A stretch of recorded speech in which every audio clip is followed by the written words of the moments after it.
శ్రీమాత్రే నమ. జయ గురు దత్తాత్రేయ నమ. ఈ వీడియోలో మనం శ్రీ క్రోధినామ సంవత్సర ఫలితాలు వృశ్చిక రాశి వారికి ఏ విధంగా ఉండబోతున్నాయి అని తెలుసుకునే ప్రయత్నంలో, వృశ్చిక రాశి వారికి ఈ సంవత్సరం ఆదాయం 8, వ్యయం 14గా ఉండడం జరిగింది.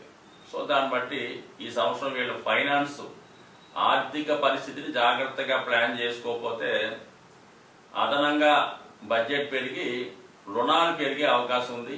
అలాగే పాత రుణాలు అలాగే ఉండిపోయే అవకాశం ఉంది. సో ఈ కారణం వల్ల కంపల్సరీగా వీళ్ళ యొక్క ఖర్చులు ఏ విధంగా ప్లాన్ చేసుకోవాలో జాగ్రత్తగా ప్లాన్ చేసుకోవడం, అనవసర ఖర్చులు అనవసర బాధ్యతల నుంచి బయటపడడం మంచిది. సో ఏదైనా మొత్తం మీద కొద్దిగా 8 ఆదాయం అంటే మంచి ఇన్కమ్ మాట, మంచి అనుకూలమైన ఇన్కమే వస్తుంది. కానీ దాన్ని మించిన ఖర్చులు రావడం వల్ల కొద్దిగా ఫైనాన్స్ డెఫిసిట్లో పడే అవకాశం ఉంది. కాబట్టి కానీ ఈ సంవత్సరం అంతా కూడా వీళ్ళు యాజిటీస్గా కొంత లగ్జరీగా కొంత బెటర్ లివింగే ఉండే అవకాశం ఉంది ఈ రాశి వారికి. సో ఇక ఆదాయం 4, ఇక రాజపూజ్యం 4, అవమానం 5గా ఉండడం జరిగింది. అంటే ఇంచుమించుగా సమానంగానే ఉంది. అయితే ఏంటంటే ఏదన్నా పదవి కోసం పోటీ పడేవారు, క్రీడా రంగంలో ఉన్నవాళ్ళు, ఎలక్షన్లో పోటీ చేసేవాళ్ళు మాత్రం చాలా జాగ్రత్తగా వ్యవహరించకపోతే బాగా దగ్గరగా వచ్చి మిస్ అయ్యే అవకాశం ఉంది. కాబట్టి సాధ్యమైనంత వరకు ప్రత్యర్థులను అంచనా వేసుకొని పోటీకి దిగడం మంచిది. అనవసరంగా పౌరుషానికి పోయో పంతాలకు పోయో పోటీ చేయడం వల్ల కొంత గౌరవాన్ని తగ్గించుకునే అవకాశం ఉంటుంది. కాబట్టి అంటే నేరంలో మిస్ అవుతుంది. కాబట్టి జాగ్రత్తగా వ్యవహరించండి. అలాగే ప్రభుత్వ అధికారులకి ఈ ప్రమోషన్ సంబంధించిన విషయాల్లో ఆశించిన ప్రమోషన్ సకాలంలో రాకపోవడం కానీ, మీరు ఆశించిన ప్రమోషన్ ఇతరులకి రావడం వల్ల మీరు కొద్దిగా అవమానపడడం కానీ జరిగే అవకాశం ఉంది. కాబట్టి సాధ్యమైనంత వరకు వృశ్చిక రాశి వారు ఎవరితో పోటీ పడకుండా, పంతాలకు పోకుండా సాధారణంగా వాళ్ళ మనసును కంట్రోల్ చేసుకుంటూ ఈ సంవత్సరం అంతా కూడా సాఫీగా వెళితే అటు వృత్తి సంబంధించిన విషయాలు ఎటువంటి అవమానం మైనస్లు జరగకుండా, ఎటువంటి ఇబ్బందులు జరగకుండా ఉండే అవకాశం ఉంది. అలాగే ఆర్థిక పరిస్థితుల్లో మాత్రం కంపల్సరీగా జాగ్రత్తగా ప్లాన్ చేసుకుంటే మంచిది. ఇక సంవత్సర ఫలితాలు మనం చూసుకునేటప్పుడు ఎక్కువగా ఈ రాహు, కేతు, శని, గురువులనే పరిశీలించడం జరుగుతుంది. యాజిటీస్గా శని భగవానుడు అర్ధాష్టమ శనిలో ఈ సంవత్సరం అంతా కంటిన్యూ అయ్యే అవకాశం ఉంది. అయితే సంవత్సర ఫలితాలు కాబట్టి ఇది మోక్ష త్రికోణాన్ని రిప్రజెంట్ చేయడం జరుగుతుంది. 4, 8, 12. కాబట్టి ఈ రాశిలో ఉన్నటువంటి విద్యార్థులు కంపల్సరీగా ఈ సంవత్సరం హాస్టల్లో ఉండి చదువుకోవడం కానీ, కొద్దిగా పేరెంట్స్కి కుటుంబానికి దూరంగా ఉండి విద్యను అభ్యసించవలసి రావడం కానీ జరుగుతుంది. అయితే చాలా కష్టపడి చదవవలసి ఉంటుంది. అంటే సౌకర్యాలు తగ్గుతాయి కాబట్టి దాని మీద పక్కన పెట్టి విద్య మీద దృష్టి పెట్టడం మంచిది. సో అలాగే బాధ్యతలు తీరిపోయిన వారు, రిటైర్మెంట్ వయసు దాటిన వారు సాధారణంగా మరి వాళ్ళు ఏదైనా ఓల్డేజ్ హోమ్లో కానీ, ప్రశాంత జీవనం కోసం ఏదైనా పుణ్యక్షేత్రాలు తిరుపతి లేదంటే పుట్టపర్తి, షిరిడి లాంటి కేంద్రాల్లో శాశ్వతంగా అక్కడ నివాసపడడం కానీ, కొంతమంది ఏదైనా కొద్ది దూర ప్రాంతంలో ఉన్నటువంటి ఆధ్యాత్మిక కేంద్రాల్లో కాలాన్ని గడపవలసి ఉంటుంది. అదే మరి సంపాదన రంగంలో ఉన్నవాళ్ళు కంపల్సరీగా వాళ్ళ సంపాదన కొరకు ఉన్న ప్లేస్ విడిచిపెట్టి వేరే ప్లేస్కి మైగ్రేట్ అవ్వడం జరుగుతుంది. అంటే ఊరు విడిచిపెట్టి వేరే ఊళ్ళో జీవన విధానం సాగించవలసి ఉంటుంది. అది విదేశం కూడా కావచ్చు, మనకి పరిచయం లేని అన్య ప్రాంతం కూడా కావచ్చు. మొత్తం మీద మాత్రం ఉన్న ప్లేస్ నుంచి మారడం అనేది ఈ రాశి వారికి వాళ్ళ స్థాయిని బట్టి జరిగే అవకాశం ఉంది.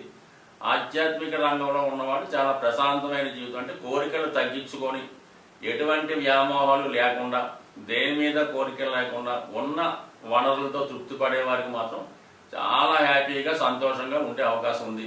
ఏమాత్రం కోరికలు కోరినా, వసతులు కావాలనుకున్నా, ఇంకా ఏదో సాధించాలని అనుకుంటా మాత్రం ఏమీ జరిగే అవకాశం లేదు. ప్రశాంత జీవితం గడిపే వారికి మాత్రం 100% ఈ సంవత్సరం బాగుంది. ఇక గురువు యొక్క బలాన్ని పరిశీలించినప్పుడు ప్రస్తుతం ఈ ఏప్రిల్ 9వ తారీఖు నుంచి నెలాఖరు వరకు, అంటే ఏప్రిల్ నెలాఖరు వరకు 6వ స్థానంలో సంచరిస్తున్నటువంటి గురువు 7వ స్థానంలోకి కామ త్రికోణంలోకి ప్రవేశించడం జరిగింది. అంటే కోరికలు సంబంధించినది, ఎంతో కాలంగా ఎదురు చూస్తున్నటువంటి మీ యొక్క ఆలోచనలు, మీ కోరికలు నెరవేరే సమయం మీకు మే 1వ తారీఖు నుంచి రాబోతుంది. 3వ స్థానం, 7వ స్థానం, 11వ స్థానం యాక్టివేట్ అవుతుంది. అలాగే లగ్నం పైన కూడా గురు దృష్టి ఉండడం వల్ల గజకేసరి యోగం కూడా యాక్టివేట్ అవ్వడం వల్ల జాతకుడు పుణ్యక్షేత్రాలు, విహారక్షేత్రాలు తిరిగే అవకాశం ఉంది. ముఖ్యంగా స్త్రీలకి వివాహ ప్రయత్నాలు ఫలించే అవకాశం ఉంది. అలాగే సంతానానికి సంబంధించిన విషయాలు, ఆరోగ్యం, ముఖ్యంగా ఎవరైతే ఈ రాశిలో ఉన్నటువంటి స్త్రీలకి సహజంగా ఉన్నటువంటి ఈ ప్రెగ్నెన్సీకి సంబంధించినటువంటి హెల్త్ ప్రాబ్లమ్స్, గైనిక్ సంబంధించిన ప్రాబ్లం ఉన్న వాళ్ళకి మరి ఈ సంవత్సరం వాటి నుంచి బయటపడి సంతానవతులు అయ్యే అవకాశం ఉన్నది. సో అలాగే మరి 3, 7, 11 అవడం వల్ల వివాహ ప్రయత్నాలు ఫలించడం, వివాహాలు సుఖవంతం అవడం, ఆదాయం పెరగడం, జీవిత భాగస్వామి యొక్క సహకారం, ఆవిడ యొక్క ఆదాయం పెరగడం, మొత్తం మీద చాలా వరకు గురువు ఈ రాశి వారికి అనుకూలంగా ఉండడం జరిగింది కాబట్టి ఇది కూడా ఓకే. అయితే ధర్మ త్రికోణాన్ని 5వ స్థానంలో ఉన్నటువంటి రాహు పూర్వపుణ్య స్థానాన్ని మీ యొక్క పుణ్యాల్ని వ్యర్థం చేసే అవకాశం ఉంది. సో 5, 9, 1 అంటే ధర్మ త్రికోణాన్ని రాహు పరిపాలించడం వల్ల ఏంటంటే న్యాయానికి, అంటే ముఖ్యంగా మన ధర్మానికి, అలాగే మన యొక్క కార్యక్రమాలకు విరుద్ధంగా ప్రవర్తించడం, మన సంస్కృతికి సంస్కారానికి విరుద్ధంగా ఉండడం, దైవ ఆరాధన తగ్గడం, ఇతర వాటి మీద ఆలోచన పెరగడం, అక్కలేని విషయాలు కలగజేసుకోవడం జరుగుతూ ఉంటుంది. సో అలాగే అతిగా పోయి ఈజీ మనీ కోసం ఆన్లైన్ గేమ్స్, పేకాట, జోదం లాంటి వ్యసనాల మీదకి వెళ్ళే అవకాశం ఉంది. కాబట్టి అంటే ధర్మానికి విరుద్ధంగా, మన సంస్కృతికి సాంప్రదాయానికి విరుద్ధంగా ప్రవర్తించే అవకాశం ఉంది. కాబట్టి ముఖ్యంగా విద్యార్థులు, అలాగే ఇంకా యువకులు లాంటి వాళ్ళు మరి వారికి ప్రేమ సంబంధించిన విషయంలో రాంగ్ డిసిషన్ తీసుకోవడం, అలాగే కొన్ని కమిట్మెంట్లు చేయడం వల్ల అటు ఇంతకాలం ఉన్నటువంటి నేమ్ కూడా పోయే అవకాశం ఉంది. కాబట్టి వీళ్ళు కంపల్సరీగా చాలా నియమబద్ధంగా వ్యవహరించాలి. పరిచయం లేని వ్యక్తులతోనూ ఆన్లైన్లో కానీ, ఫేస్బుక్ ద్వారా కానీ, వాట్సాప్లు కానీ ఆ విధంగా పరిచయం వారితో పరిచయం పెంచుకొని వాళ్ళ ద్వారా నమ్మక ద్రోహం, మోసం జరిగే అవకాశం ఉంది. కాబట్టి చాలా వరకు ఇటువంటి వాటికి దూరంగా ఉండడం చాలా వరకు మంచిది. సో ఏదైనా ఈ రాశి వారు గురుగ్రహ అనుగ్రహం కోసం దక్షిణామూర్తి ఆరాధన, అలాగే శనిగ్రహ అనుగ్రహం కోసం శివుని యొక్క ఆరాధన, 2 కామన్గా ఉన్నాయి. కాబట్టి కంపల్సరీగా మీరు మరి దక్షిణామూర్తి క్షేత్రాన్ని దర్శించడం, అంటే మనకి శ్రీకాళహస్తి అవ్వచ్చు,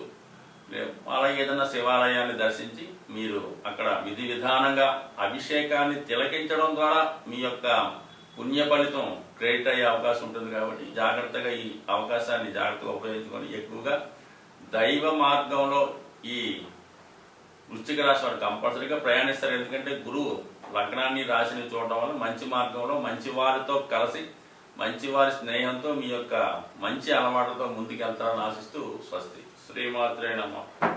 జయ గురు దత్తాత్రేయ నమః. ఈ వీడియోలో మనం శ్రీ క్రోధినామ సంవత్సర ఫలితాలు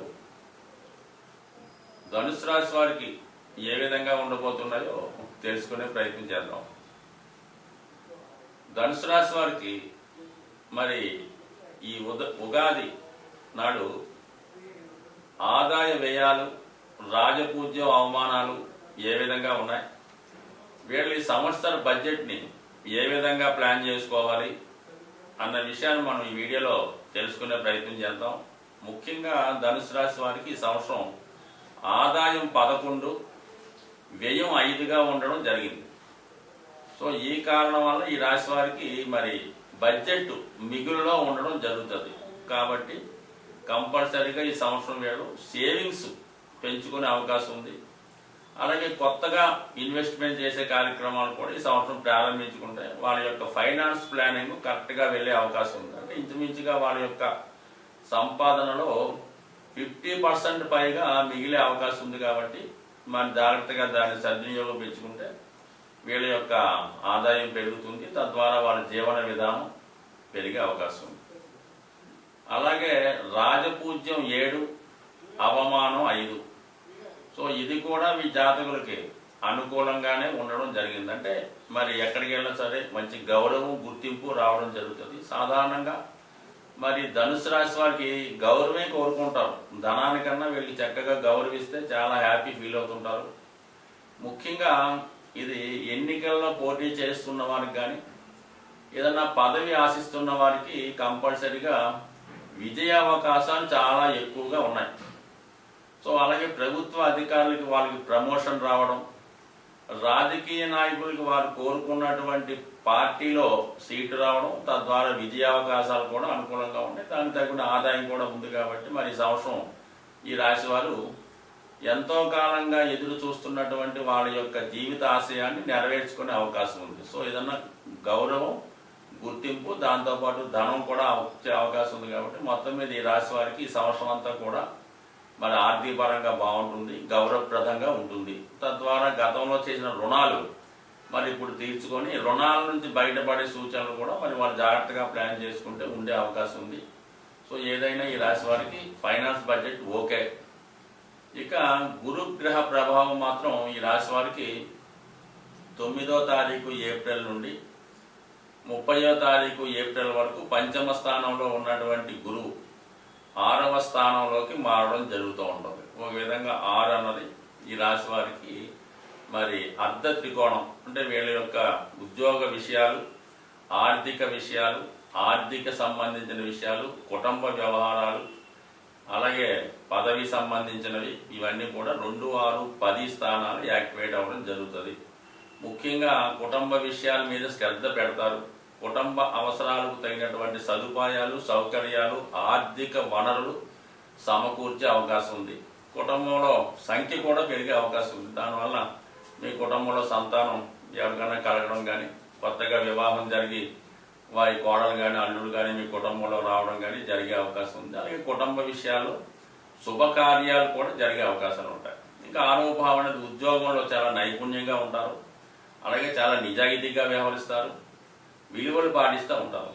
ఇంకా 10వ స్థానం కాబట్టి ఇది ఉపాధ్యాయ వృత్తి, ఆధ్యాత్మిక చింతన, ఎండోమెంట్స్ డిపార్ట్మెంటు, న్యాయవాది వృత్తిలో ఉన్న వారికి గౌరవప్రదంగా ఉంటుంది. వృత్తిలో కూడా మీకు పదవోన్నతి లభించే అవకాశం ఉంది. సో మొత్తం మీద గురువు ఓకే.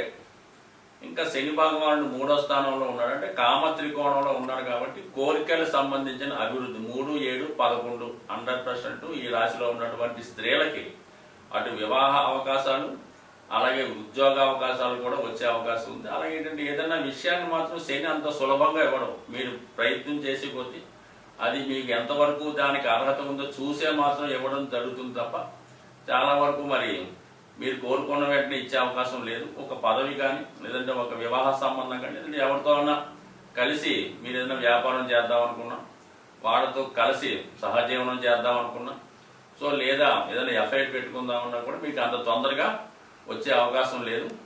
సో జాగ్రత్తగా వ్యవహరించడం మంచిది. మరి చాలా వరకు ఇటువంటి విషయాల్లో జాగ్రత్త వ్యవహరించడం మంచిది. బట్ ఏదైనా ఆధ్యాత్మిక రంగంలో ఉన్న వాళ్ళకి మరి భగవంతుని యొక్క అనుగ్రహం తప్పకుండా లభిస్తుంది. ఈ రాశి వారి కోరికలు ఎంత తక్కువ పెంచుకుంటే అంత హ్యాపీగా ఈ సంవత్సరం ఉండే అవకాశం ఉంది. కాబట్టి అర్హత లేని కోరికలు కానీ, మనకి అక్కర్లేని విషయాలు తలదోర్చకుండా చక్కగా ఉంటే కంపల్సరీగా మిమ్మల్ని ఈ శని భగవానుడు క్రమశిక్షణతో ముందుకు తీసుకెళ్లే అవకాశం ఉంది.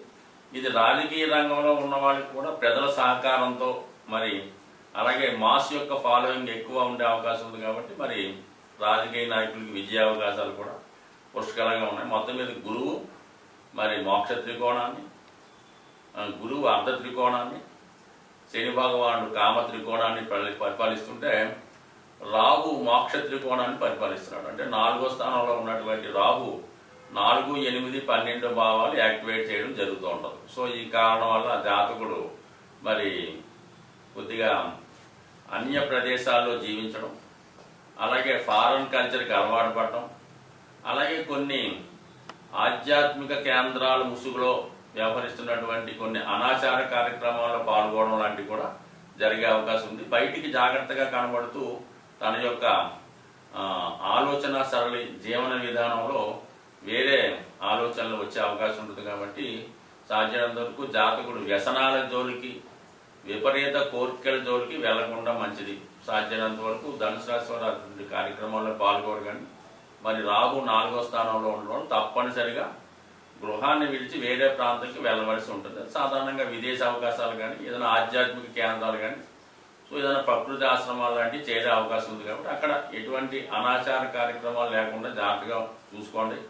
చాలా వరకు అటువంటి భ్రమలో పడే అవకాశం ఉంది. కాబట్టి ఇది చెప్పడం జరుగుతుంది. మొత్తం మీద ఈ గురువు శని ఈ రాశి వారికి అనుకూలంగా ఉండడం జరిగింది. కాబట్టి మరి ఈ రాశివారు ఈ సంవత్సరం మీ గ్రహాల అనుకూలత కోసం దక్షిణామూర్తి ఆరాధన వీలైతే ఈ సంవత్సరంలో ఒకసారి మరి తిరుపతి లాంటి పుణ్యక్షేత్రాలు కానీ, దగ్గరలో ఉన్నటువంటి ద్వారకా తిరుమల లాంటిది కానీ, ఏదో ఒక వెంకటేశ్వర స్వామి క్షేత్రాన్ని దర్శించడం వల్ల ఈ ఈ ధనుసు రాశి వారికి వారు కోరుకున్న విధంగా మరి మంచి ఫలితాలు పొందుతారని ఆశిస్తూ స్వస్తి.